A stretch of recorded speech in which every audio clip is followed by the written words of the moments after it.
नमस्कार, स्वागत है आपका उत्तराखंड की खबरों में और मैं हूं आपके साथ सपना दीपक मदेशिया। बुलेटिन का आगाज करेंगे। खबर देहरादून से है, जहां पर 170 अभ्यर्थियों को मुख्यमंत्री ने नियुक्ति पत्र प्रदान किए। मुख्यमंत्री धामी ने 11 विभागों से 165 सहायक अभियंताओं और ऑडिट विभाग में 5 कनिष्ठ सहायकों को नियुक्ति दी है। वहीं मुख्यमंत्री पुष्कर सिंह धामी ने नियुक्ति पत्र प्राप्त करने वाले सभी अभ्यर्थियों को शुभकामनाएं देते हुए आशा व्यक्त की है। सीएम ने कहा कि नियुक्ति पत्र प्राप्त करने वाले अभ्यर्थियों को जिस भी क्षेत्र में सेवा करने का अवसर मिल रहा है, वे कर्तव्य निष्ठा और समर्पण भाव से जन सेवा करेंगे। तो देखिए, नियुक्ति पत्र बांटती हुई तस्वीरें आपको दिखा रहे हैं, जहां पर उत्तराखंड के मुख्यमंत्री पुष्कर सिंह धामी ने जहां अभ्यर्थियों को नियुक्ति पत्र बांटे और नियुक्ति पत्र बांटते हुए उन्होंने विद्यार्थियों से ये अपील भी की है कि देखिए, जिस भी क्षेत्र में आपको ये नियुक्ति पत्र बांटा जा रहा है, उस क्षेत्र में आप अपने जो है पूरे जोश के साथ काम करें।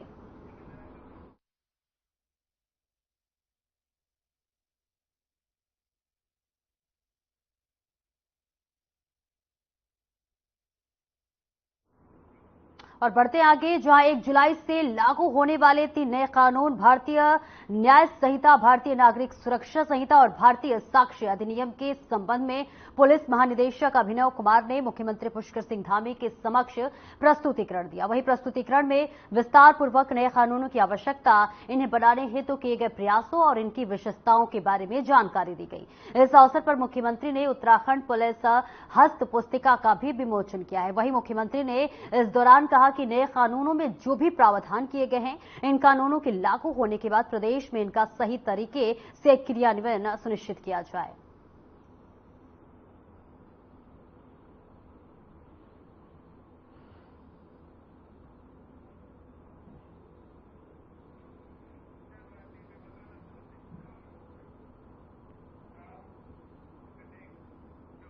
वहीं मंगलौर और बद्रीनाथ विधानसभा में उपचुनाव को लेकर बीजेपी, कांग्रेस के साथ ही अन्य दल और जोरों शोरों से तैयारी में लगे हुए हैं। मंगलौर चुनाव को लेकर कांग्रेस प्रदेश उपाध्यक्ष संगठन मथुरा दत्त जोशी ने बीजेपी सरकार पर निशाना साधते हुए कहा कि बीजेपी षड्यंत्रकारी पार्टी है।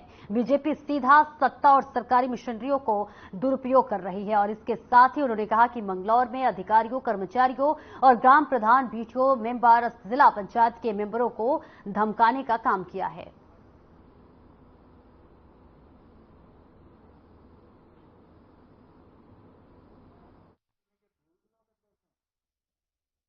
नहीं, देखिए, बीजेपी षड्यंत्रकारी पार्टी है, आप जानते हैं, अच्छी तरह जानते हैं, और वो साम दाम दंडभेद कर रही है और मंगलौर में निश्चित रूप से सत्ता का खुला नाच नंगा नाच वो कर रहे हैं और सरकारी मशीनरी का दुरुपयोग कर रहे हैं और अधिकारियों को, कर्मचारियों को, ग्राम प्रधानों को, बीडीसी मेंबरों को, जिला पंचायत के मेंबरों को धमकाने का काम किया जा रहा है। और सबसे बड़ी बात यह है कि शराब और पैसे का खुलेआम उसका इस्तेमाल किया जा रहा है जगह जगह पर और सरकार के संरक्षण में शराब परोसी जा रही है। सरकार के संरक्षण में, अधिकारियों के संरक्षण में शराब परोसी जा रही है।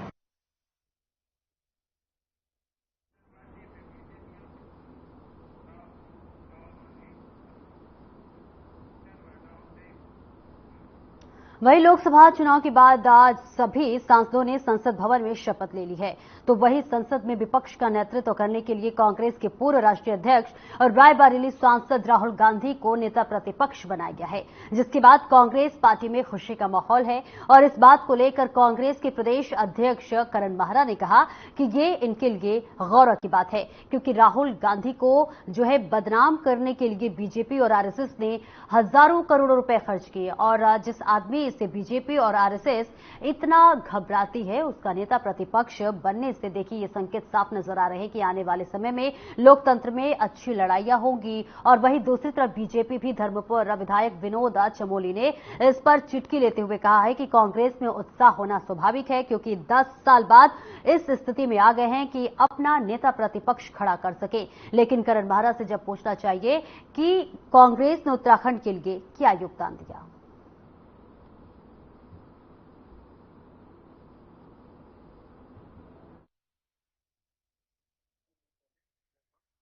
देखिए, मेरे लिए बड़ी गौरव की बात है।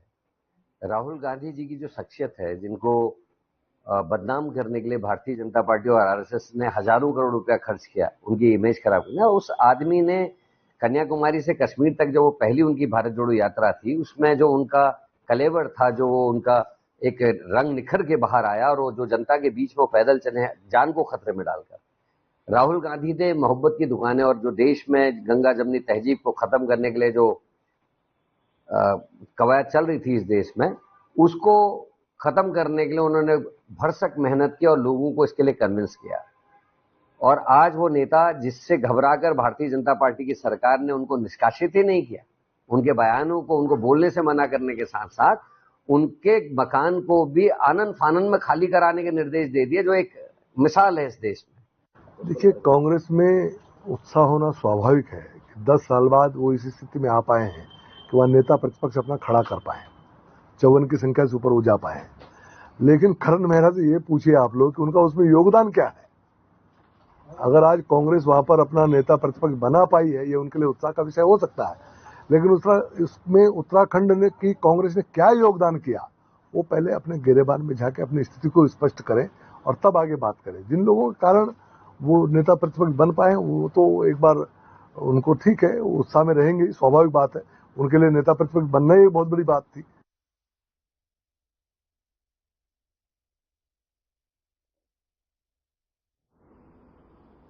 वही हरिद्वार सांसद त्रिवेंद्र सिंह रावत ने शांतर शाह गैंगरेप हत्या मामले में बयान देते हुए कहा है कि हरिद्वार जैसे जिले में यह घटना बहुत ही दुखद और निंदनीय है। हरिद्वार की पहचान एक धार्मिक क्षेत्र के रूप में है, यहां इस तरह की घटनाएं नहीं होनी चाहिए। हालांकि पुलिस अपना काम कर रही है और दोषियों को बख्शा नहीं जाएगा। देखिए, इस मामले में बीजेपी नेता आदित्य राज सैनी ने भी जब इसके बारे में पूछे जाने पर उन्होंने कहा कि त्रिवेंद्र सिंह रावत ने कहा है कि आरोपी का नाम सामने आते ही पार्टी ने कार्रवाई करते हुए आदित्य सैनी को पार्टी से बर्खास्त कर दिया है।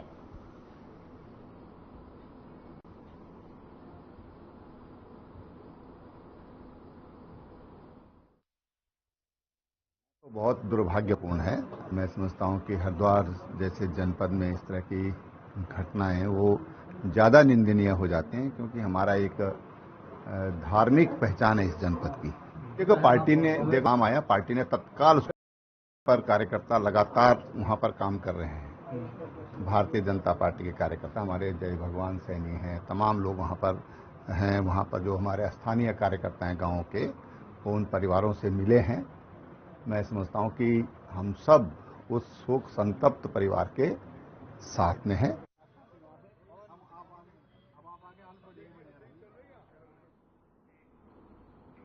वहीं कार्बन उत्पादन को नियंत्रित करने के लिए देहरादून के वन मुख्यालय में विशेष कार्यशाला का आयोजन किया गया, जिसमें आपको बता दें कि कई समूहों ने बढ़ चढ़कर हिस्सा लिया।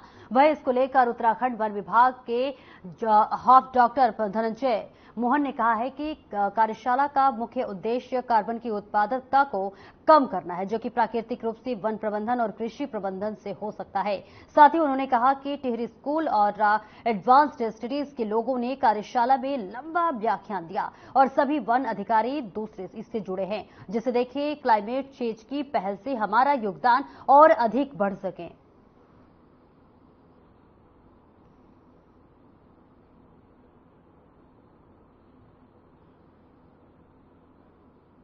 देखिए, आज जो वर्कशॉप था, ये पूरे देश में इस तरह की वर्कशॉप हो रही है सारे राज्यों में, और ये बेसिकली नेचर बेस्ड सॉल्यूशंस पे वर्कशॉप थी। बेसिकली इसका पर्पस ये है कि जो हमें जो कार्बन उत्सर्जन है उसको कम करने की तरफ जो कदम है, उसमें से कुछ कदम हैं जो कि प्रकृति आधारित हैं।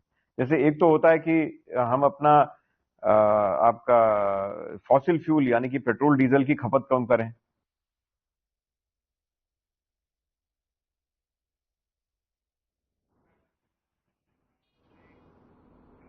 वही कांवड़ यात्रा 23 जुलाई से शुरू हो रही है, जिसकी तैयारी को लेकर एसपी देहात लोकजीत सिंह अलर्ट नजर आ रहे हैं। एसपी लोकजीत सिंह ऋषिकेश के बार धाम यात्रा पंजीकरण कार्यालय पर देखिए यहां पर पहुंचे हुए और उन्होंने अधीनस्थ अधिकारियों के साथ बैठक कर कांवड़ यात्रा और तैयारी को लेकर चर्चा की। बैठक में कई अधिकारियों को दिशा निर्देश भी दिए हैं।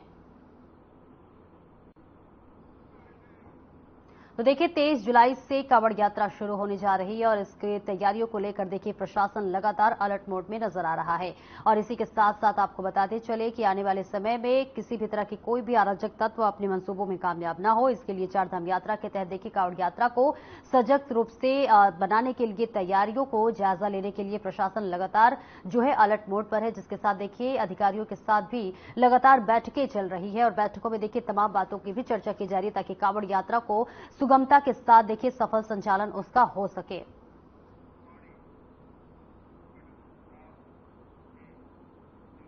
वही NH 58 पर बागवान ड्यूटी पर नियुक्त होमगार्ड पूर्ण सिंह ने सूचना दी कि बागवान के पास 2 वाहनों की टक्कर हो गई है, जिसमें काफी लोग घायल हो गए हैं। वही सूचना पर थानाध्यक्ष टीम के साथ बागवान घटनास्थल पर पहुंचे, जहां पर चौकी बागवान का फोर्स मौजूद रहा। पूछताछ पर ज्ञात हुआ कि बोलेरो सवार ऋषिकेश से जो है श्रीनगर की तरफ जा रहे थे और तभी बोलेरो और कार की आमने सामने टक्कर हो गई, जिसमें दोनों वाहनों में सवार 4 लोग गंभीर रूप से घायल हो गए हैं और इसी के साथ 6 अन्य लोगों की भी घायल होने की जानकारी सामने आई है। वहीं सभी घायलों को अस्पताल में इलाज के लिए भर्ती किया गया है और इलाज के दौरान आपको बता दें कि डॉक्टर ने एक व्यक्ति को मृत घोषित भी कर दिया और पुलिस पूरे मामले की जांच पड़ताल में जुटी हुई है।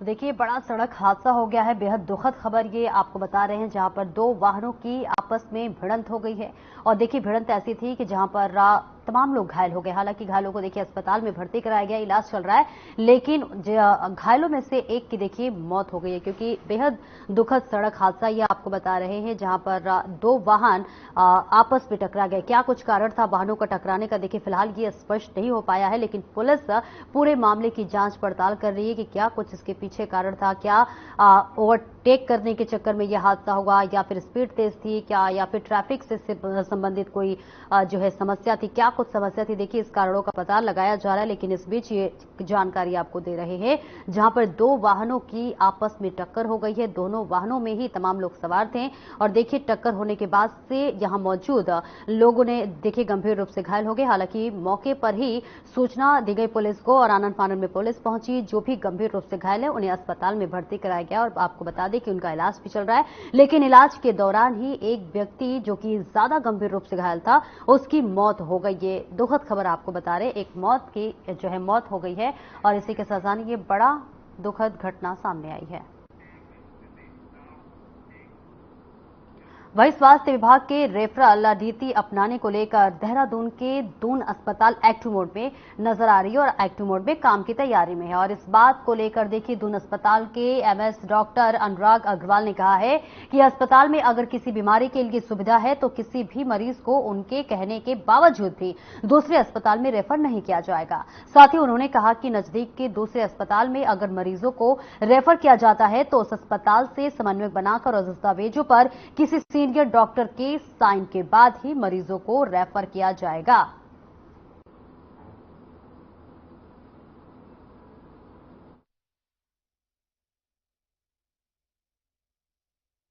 देखिए उसमें जो रेफरल नीति है इसके अंतर्गत एक तो मरीज को अनड्यू रेफर नहीं किया जा सकता।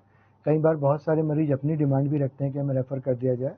अगर वो सुविधा हमारे पास उपलब्ध है तो वो ऐसे में रेफर नहीं कर सकते हैं, लेकिन हाँ सुविधा ना होना या डॉक्टर का उपलब्ध ना होना उस केस में रेफर किया जा सकता है।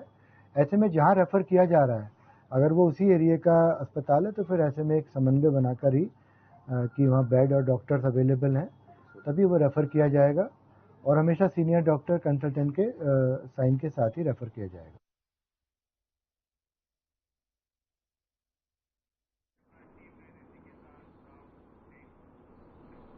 वहीं ऋषिकेश एम्स के स्टाफ पार्किंग में खड़ी एक स्कूटी में संदिग्ध परिस्थितियों में आग लग गई। आग लगने की इस घटना से आसपास खड़े लोगों में अफरा तफरी मच गई। किसी तरह स्कूटी के आसपास खड़े वाहनों को साइड करके आग की चपेट में आने से बचाया गया। स्कूटी में आग लगने के कारणों का फिलहाल पता नहीं चल सका है।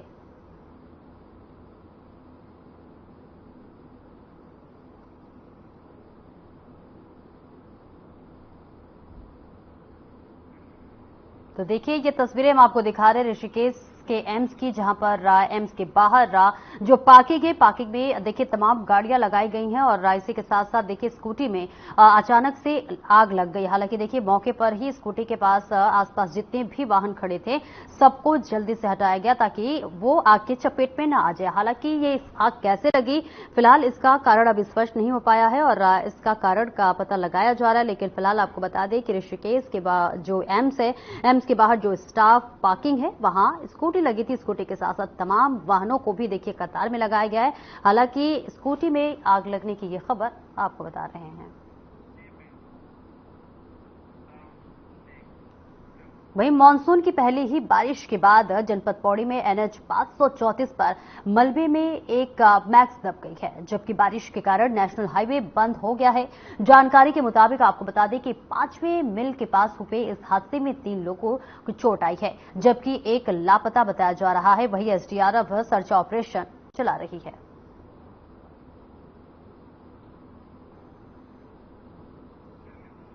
तो देखिए एक तरफ बारिश से लोगों को गर्मी से निजात मिली है, तो वहीं दूसरी तरफ बारिश तमाम लोगों के लिए भी देखिए आफत बनकर सामने आई है। बारिश की वजह से देखिए रास्ते अवरुद्ध हो गए हैं, कई जगह जलमग्न हो गए हैं। रास्ते में जहां गड्ढे वो गड्ढे नहीं दिखाई दे रहे और इस वजह से देखिए लगातार सड़क हादसे भी सामने आ रहे हैं। और इस बीच देखिए ये एक हादसा सामने आया है जिसमें देखिए 3 घायल हो गए और फिलहाल एक लापता है और इसकी देखिए जांच पड़ताल पुलिस हर तरीके से कर रही है। और बारिश की वजह से देखिए लगातार इस तरह की घटनाएं सामने आ रही हैं।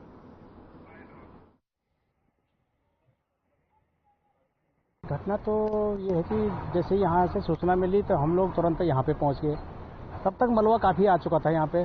जो गाड़ी में एक ड्राइवर था, ड्राइवर तो पहले निकल चुका था, वो दूसरी गाड़ी से हॉस्पिटल के लिए चला गया। 2 लोग जो इंजर्ड थे वो लोग यहाँ से निकल के उसको लेके और यहाँ पे तक रख दिया था। तब तक एम्बुलेंस आई हमारे साथ ही, फिर एम्बुलेंस में उसको भेज दिया नीचे। तो वो बता रहे हैं कि इसमें 3 आदमी तो हम आ गए, लेकिन एक आदमी की और बता रहे हैं कि एक आदमी और हो सकता है। उसमें कंफर्म तो नहीं है लेकिन हो सकता है। वहीं मंगलौर उपचुनाव के चलते मंगलौर विधानसभा के गांव नारसन क्लाम में हरिद्वार सांसद त्रिवेंद्र सिंह रावत ने पहुंचकर बीजेपी प्रत्याशी करतार सिंह भड़ाना के लिए चुनाव प्रचार किया। उन्होंने कहा कि नारसन के लोगों के वो आभारी हैं जिन्होंने उन्हें यहां से वोट देकर सांसद बनाया और उन्हें उम्मीद है कि इस बार करतार सिंह भड़ाना को भारी वोटों से जिताने का काम करेंगे।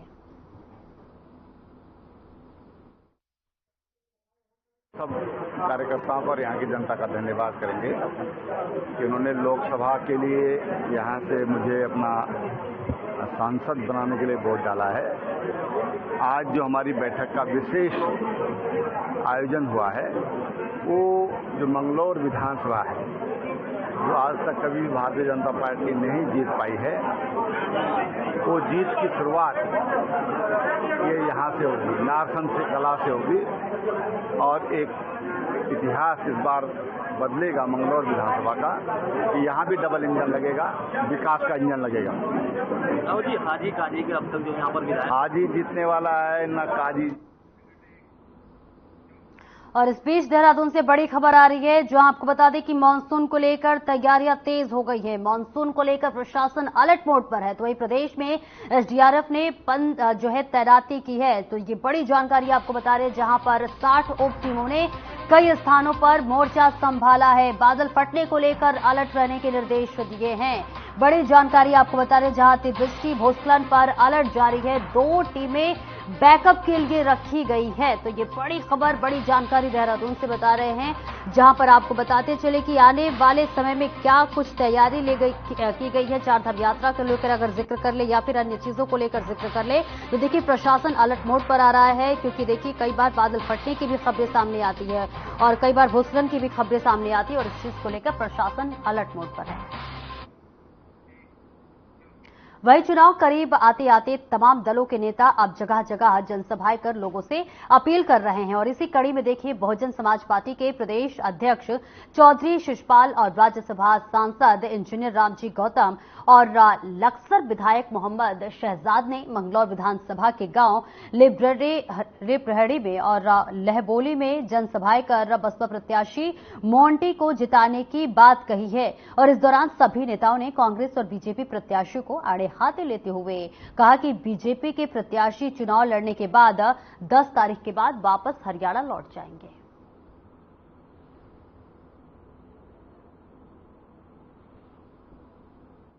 2022 में, क्योंकि भाजपा के पास तो प्रत्याशी भी नहीं था। भाजपा वाले तो प्रत्याशी हरियाणा से लेकर के आए, जो हेलीकॉप्टर से आया, हेलीकॉप्टर से 10 तारीख को वापस चले जाएगा। और रही बात कांग्रेस ने तो भारतीय जनता पार्टी को जिताने के लिए अपना प्रत्याशी उतार दिया है। उन्हें मालूम था कि यहाँ पर उनके सरबत करीम जी के बेटे को टिकट दिया गया है, जिनको हक बनता है समाज ने, और यहाँ बहुजन समाज के साथ साथ सब समाज के लोगों ने। और एक प्रत्याशी तो हवाई प्रत्याशी हो, जहाज वाला हो, जहाज में चले जाएगा। दूसरा जो प्रत्याशी है वो बाहर का, हरियाणा का, राजस्थान का, कहीं प्रदेशों का प्रभारी है। तो इसलिए बहुजन समाज पार्टी मैदान में है और बहुजन समाज पार्टी का पूरा संगठन, माननीय विधायक जी, प्रभारी जी, हम लोग। अच्छा जी, मैं यही कहना चाहूँगा कि बहुजन समाज पार्टी की टीम बहुत मजबूत है, यहाँ का संगठन बहुत मजबूत है और ये बहुजन समाज पार्टी की सीट है तो बहुजन समाज पार्टी की रहेगी इंशाल्लाह। आज जो सभा हुई है कहीं ना कहीं भारी प्रत्याशी बताया गया दोनों को, तो किस तरह से भारी प्रत्याशी बताया गया दोनों प्रत्याशियों को, कांग्रेस के और भाजपा के? देखिए वो जग जाहिर है, आप उन वही कैबिनेट मंत्री डॉक्टर प्रेमचंद अग्रवाल ने मुख्यमंत्री पुष्कर सिंह धामी से मुलाकात की है और इस दौरान उन्होंने कहा कि मुख्यमंत्री पुष्कर सिंह धामी राज्य के विकास को लेकर लगातार कार्य कर रहे हैं। उनकी प्रधानमंत्री और कई केंद्रीय मंत्रियों से मुलाकात हुई है, राज्य के विकास में मील का पत्थर साबित होगी।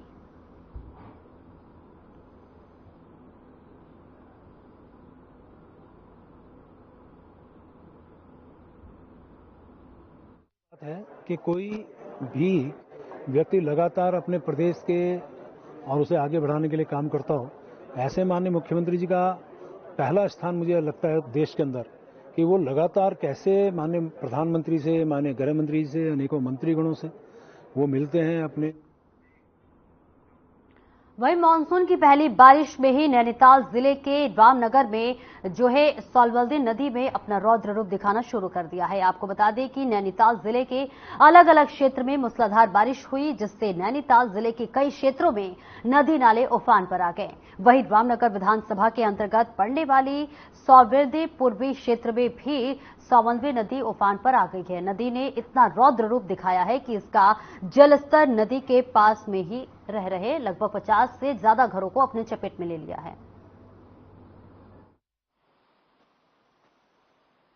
और ऊपर के साल भी ऐसी हुआ है, किसी ने सुना ही नहीं किया। अब के साल भी अभी आया, यहाँ ऊपर चढ़ गया बारिश आ रहा है, क्या कर सकते हैं। और हमें और क्या चाहिए, इतना ही चाहिए इसका रुकावट हो। बारिश में ऐसा हो गया हमारा, ये जो भी हुआ है पहली बारिश में हुआ है। कहाँ आ गया, ऊपर तक आ गया था पानी? हाँ, यहाँ तक आ गया था, ये पूरा भर गया था। तो क्या करा, गांव वाले डर गए थे पूरे? सभी डर गए थे, सभी इधर उधर भागने के लिए तैयार हो गए, अपने अपने कपड़े सब उठाने लग गए थे। और क्या कर सकते हैं, गरीब हैं हम, हमारा सुनवाई कोई नहीं ले रहा अभी, और क्या कर सकते हैं हम सरकार को। नमस्कार, मेरा नाम कुंदन सिंह थापा है और मैं सावलदे में रहता हूँ।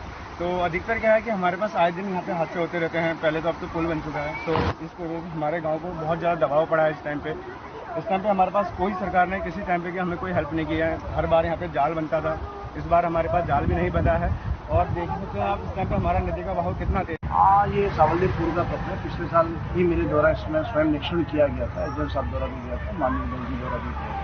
और आपदा की दृष्टि से काफी संवेदनशील क्षेत्र, नदी लगातार उसमें कटान कर रही है, जिसमें सिंचाई विभाग के साथ निरीक्षण करने के उपरांत हमसे एस्टिमेट भेजी गई है। जिलाधिकारी माननीय जिलाधिकारी मोदी द्वारा उसमें प्रस्तुति की गई है। आपदा की दृष्टि से उसमें कार्य कराया जा रहा है, क्योंकि वन क्षेत्र है तो उसमें कार्य वन विभाग के द्वारा कराया जा रहा है।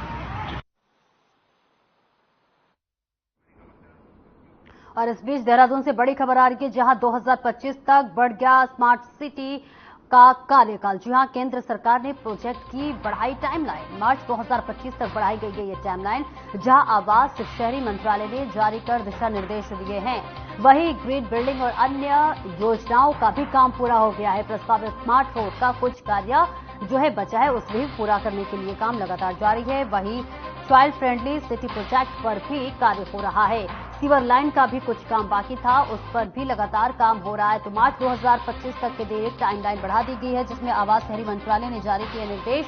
ग्रिल बिल्डिंग की भी देखिए तमाम तरह की बातों का जिक्र करते हुए टाइमलाइन बढ़ा दिया गया है, यानी 2025 तक बढ़ गया है स्मार्ट सिटी का टाइमलाइन। केंद्र सरकार ने प्रोजेक्ट का जो टाइमलाइन है उसे बढ़ा दिया है।